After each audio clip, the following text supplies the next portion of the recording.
नहमदुहु नुसल्ली अला रसूलिहिल करीम।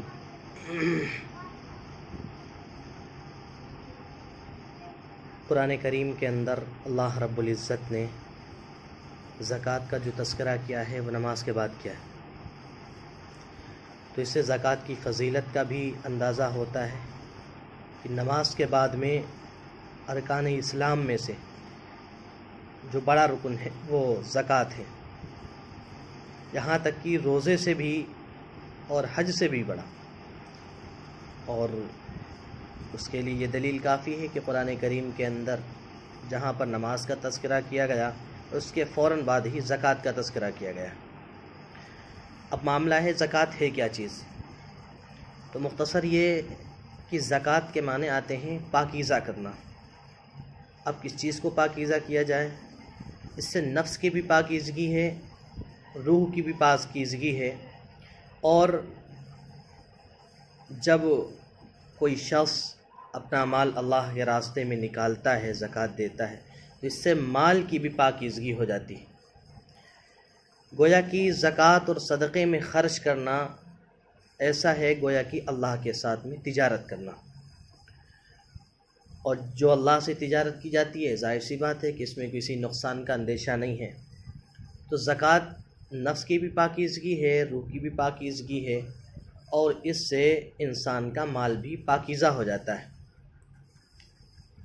ज़कात फ़र्ज़ किस पर है, क्या क्या इंसान के अंदर सिफ़तें पाई जानी चाहिए जिस पर ज़कात फ़र्ज़ हो जाती है।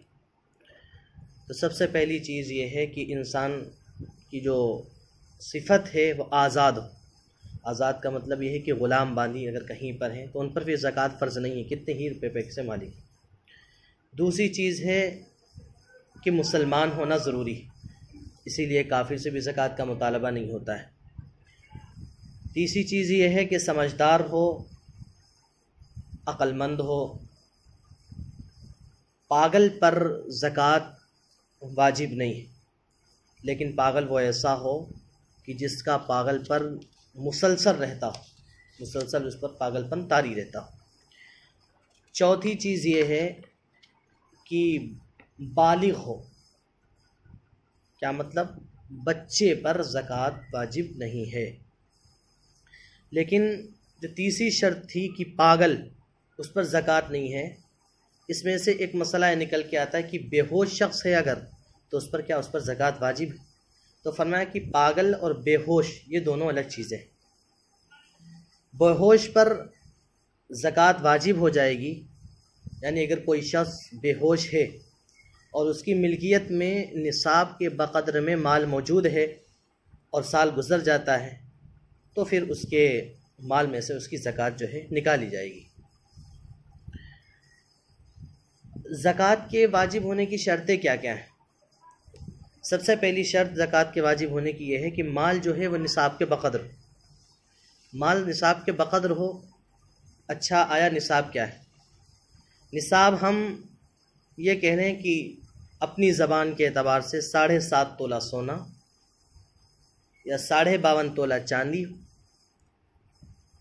या अगर दोनों में से कम है, कुछ सोना है कुछ चांदी है, दोनों की कीमतों को हम मिलाएंगे, दोनों की कीमतें मिला करके अगर 52.5 तोला चांदी की मालियत के बक़द्र कीमत हो जाती है तो उस पर भी ज़कात वाजिब हो जाएगी। ठीक इसी तरीके से किसी के पास सिर्फ सोना है और कुछ नकदी है, रुपए पैसा वगैरह हैं, तो फिर अब वो दोनों मिला करके देखेंगे कि अगर वो माल 52.5 तोला चांदी के बक़द्र हो जाता है तो उस पर भी ज़कात वाजिब हो जाएगी। या कह लीजिए कि इतना माल मौजूद है, नक़द मौजूद है कि जिससे 52.5 तोला चांदी के बक़द्र मालियत हो जाती है, तो उस पर भी ज़कात वाजिब हो जाएगी। दूसरी शर्त इसकी है कि अपनी मिल्कियत में होना चाहिए।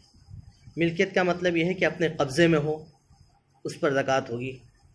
मिसाल के तौर पर किसी शख्स का माल किसी के पास कर्ज़ा है, वो कर्ज़ा ना मिलने की उम्मीद है, तो फिर उस पर ज़कात नहीं होगी। दूसरा यह है कि ज़रूरियत असली से वो निसाब ज़ायद हो। इस्तेमाली जो साज़ो सामान होते हैं उन पर भी ज़कात नहीं होती। इस्तेमाली साज़ो सामान में जैसे कि आते हैं रहने के घर हैं, किराए पर जो हमने मकानात अपने उठा दिए हैं, ان پر، لیکن البتہ ان مکانات سے جو آمدنی ہوگی وہ آمدنی اور طریقے سے نصاب میں شامل ہو جائے گی۔ اگر وہ آمدنی اتنی ہے کہ نصاب کے بقدر ہو جاتی ہے تو اس پر زکوٰۃ ہے، یا پھر جو پرانا نصاب سونے چاندی یا پیسوں کا اس پر بھی زکوٰۃ ہو جائے گی۔ تیسری چیز ہے استعمالی کپڑے، چادریں وغیرہ ہیں، فرش وغیرہ ہے، ان پر بھی زکوٰۃ نہیں ہے۔ گھر کا ساز و سامان ہے، فریج ہے، کولر ہے، واشنگ مشین ہے، یا اس کے علاوہ اور بھی ضروریات کی چیزیں ہیں، ان پر بھی اسی طریقے سے زکوٰۃ واجب نہیں ہوتی ہے۔ اور استعمالی چیزوں کے اندر جیسے کہ گاڑیاں آ جاتی ہیں، کوئی سی بھی گاڑی ہو، اس پر بھی زکوٰۃ واجب نہیں۔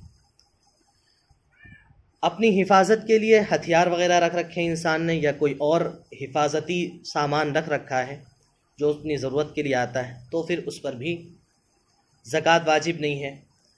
اسی طریقے سے گھر کے اندر برتن وغیرہ ہیں، ساز و سامان ہے، اس پر بھی زکوٰۃ نہیں ہے۔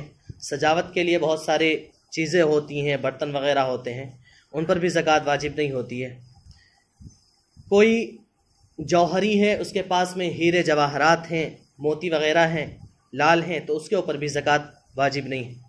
اسی طریقے سے وہ تمام لوگ کہ جو اپنے کارخانوں یا اپنی مشین یا فیکٹریاں وغیرہ انہوں نے لگا رکھی ہیں، یا جیسے کہ ان کی گاڑیاں وغیرہ کرائے پر چلتی ہیں، بسیں وغیرہ ہیں، ٹرک وغیرہ ہے، اور بھی جو چیزیں چلتی ہیں، تو ان پر بھی جیسے کہ کاشتکار حضرات ہوتے ہیں، زراعت والے، تو ان کے پاس ٹریکٹر وغیرہ ہوتا ہے استعمالی، ان پہ بھی بالکل زکوٰۃ نہیں ہے۔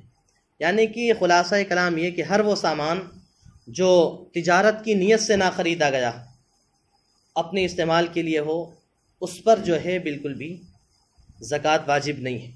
البتہ اب مسئلہ رہا اس بات کا کہ بسیں وغیرہ یا اور بھی جو چیزیں ہیں کہ اگر ان سے کرایہ وغیرہ آتا ہے، مشین ہے، فیکٹریاں ہیں، یا گھر کرایہ وغیرہ پر اٹھا رکھیں، تو مسئلہ وہی ہے کہ اس کا اگر کرایہ اتنا ہو جاتا ہے جو نصاب کے بغیر، تو پھر اس پر زکوٰۃ ہو جائے گی۔ اور اگر وہ پچھلا نصاب ہے اس کے پاس میں سونے چاندی یا اور پیسوں وغیرہ کا، تو پھر یہ نصاب اسی کے اندر شامل ہو کر کے اس کی جو ہے زکوٰۃ جو ہے انسان کیا کرے گا، ادا کر دے گا۔ لیکن اس چیز کا لحاظ رکھا جائے گا کہ زکوٰۃ کسی شخص کے اوپر پاس میں اتنا مال ہے اور وہ مال نصاب کے بقدر موجود ہے اور اس کے اوپر قرضہ بھی ہے، تو اس صورت میں کیا کرے گا؟ تو دیکھیں گے یہ کہ اگر قرضہ اتنا ہے کہ وہ قرضے کے وہ جو زکوٰۃ کا جو نصاب کا مال ہے وہ اس کو لے ڈوبتا ہے، تو پھر ایسی صورت میں اس پر زکوٰۃ نہیں ہوگی۔ اور اگر قرضے کا مال الگ کرنے کے بعد میں، علیحدہ کرنے کے بعد میں اتنا مال بچ جاتا ہے کہ جو کہ نصاب کے بقدر ہو جاتا ہے، جیسے کہ نصاب ذکر کیا گیا، نصاب کے بقدر ہو جاتا ہے، تو پھر اس پر جو ہے زکوٰۃ واجب ہو جاتی ہے۔